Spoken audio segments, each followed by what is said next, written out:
Fala galera, tudo bem? Vamos para mais um vídeo de sociologia para falar sobre algum tema importante da área. Vamos lá.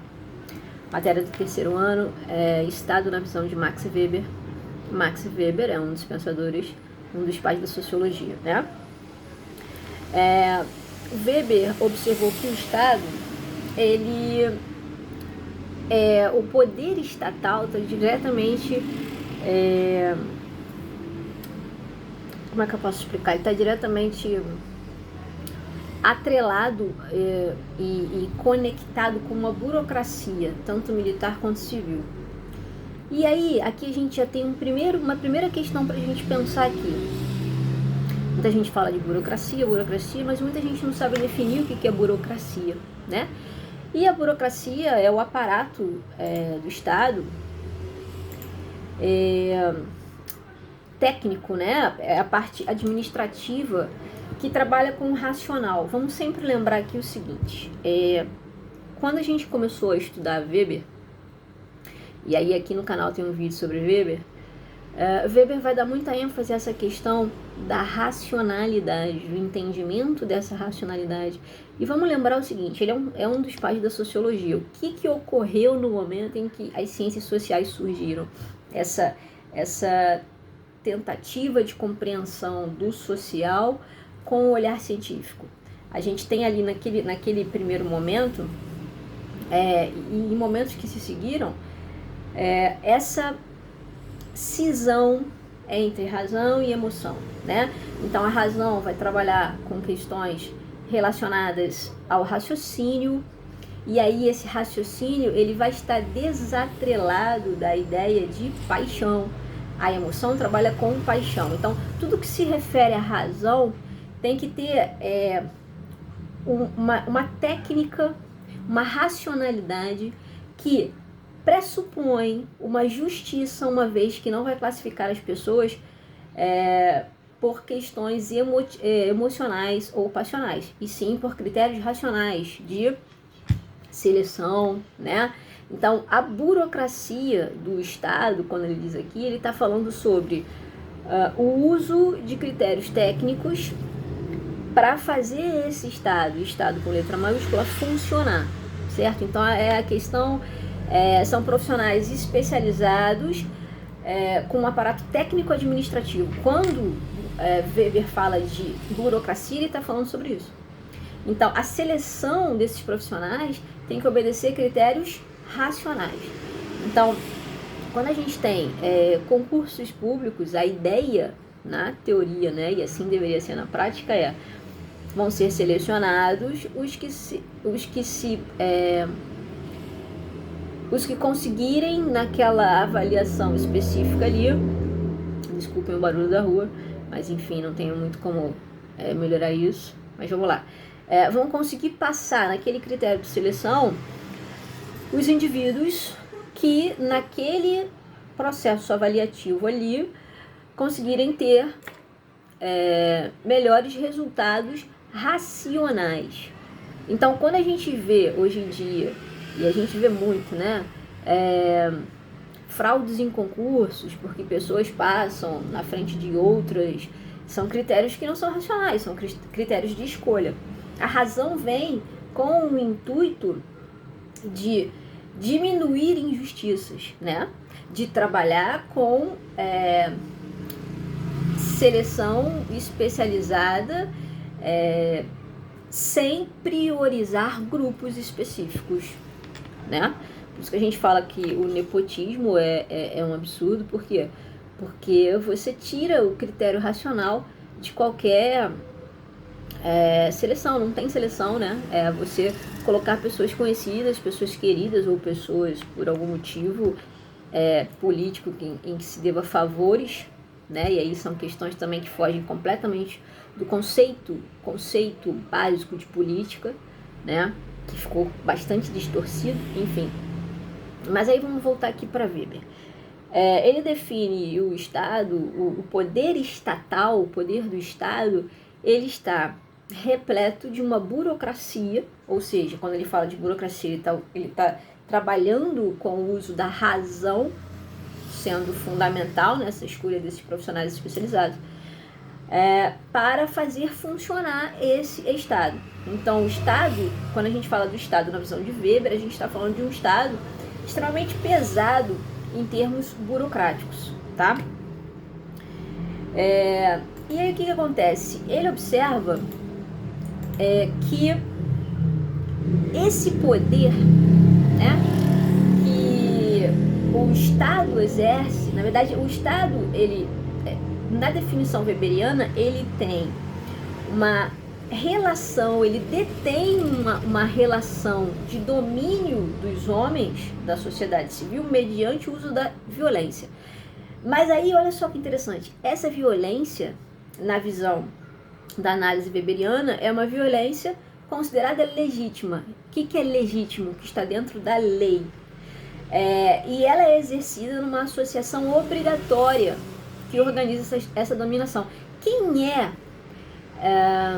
Quem que a gente pode definir como sendo o detentor do uso dessa violência? Quem é o detentor? Não, o detentor é o Estado, mas quem é que coloca essa violência legitimada para funcionar no aparelhamento desse Estado? No aparelhamento não no sentido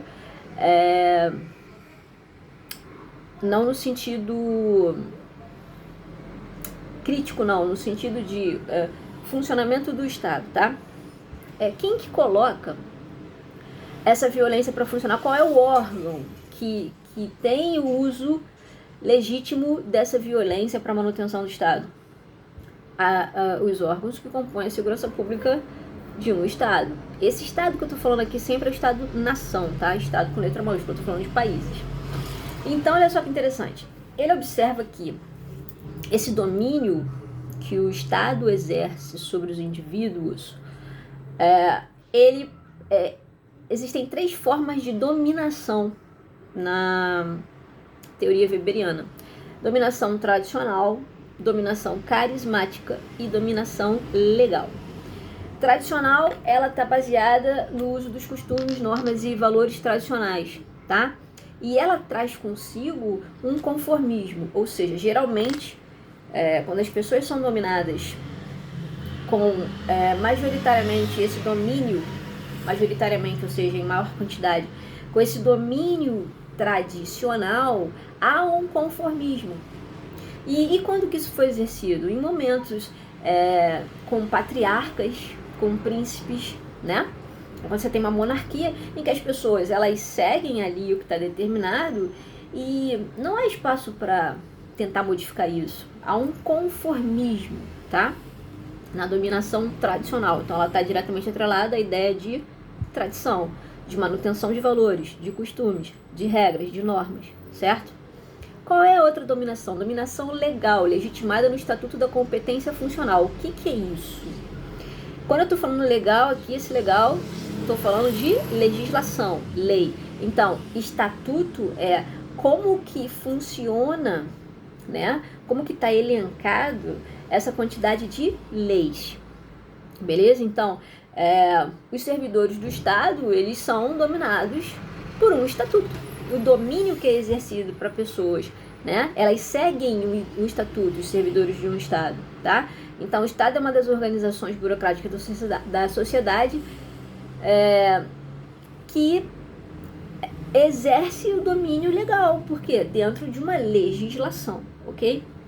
Agora, olha que interessante, e aí entra mais sociologicamente interessante de ser analisada, que é a dominação carismática. Carismática vem da palavra carisma. O que é carisma? Até coloquei no texto lá, que é um texto que eu tirei de um livro de sociologia, que define como carisma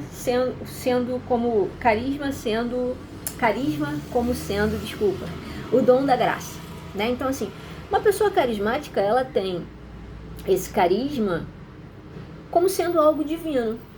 Ela não se esforça para ter o carisma, ela tem o carisma. As pessoas gostam dela, né? Então, e aí esse gostar dela, dependendo da posição em que ela se encontra nessa composição do Estado, ela vai exercer esse carisma, e ela pode exercer esse carisma de uma forma positiva ou negativa. Não necessariamente o carisma é exercido de forma positiva. A gente tem vários vários exemplos históricos de governantes que tinham carisma e exerceram esse carisma de forma negativa, tá? E aí está sempre atrelado, quem tem esse carisma com as massas consegue trabalhar com uma ideia de heroísmo, é visto como um herói, né? É uma liderança, geralmente são lideranças que assambarcam grupos e dependendo do objetivo dessas lideranças, eles carregam esse grupo para cometer as mais absurdas arbitrariedades ou para se manter no poder. Então, os líderes carismáticos são perigosíssimos e delicadíssimos caso utilizem esse carisma para questões individuais, entendeu? De manutenção, de se manter no poder, independente do funcionamento do todo, tá? Os líderes carismáticos a gente encontra nos mais variados exemplos que compõem a sociedade, não só o Estado, tá? A gente tem vários líderes políticos no Brasil, fora do Brasil, não são tão vários, assim, não são tantos, mas quando eles aparecem é muito fácil de ver, porque eles carregam massas, tá?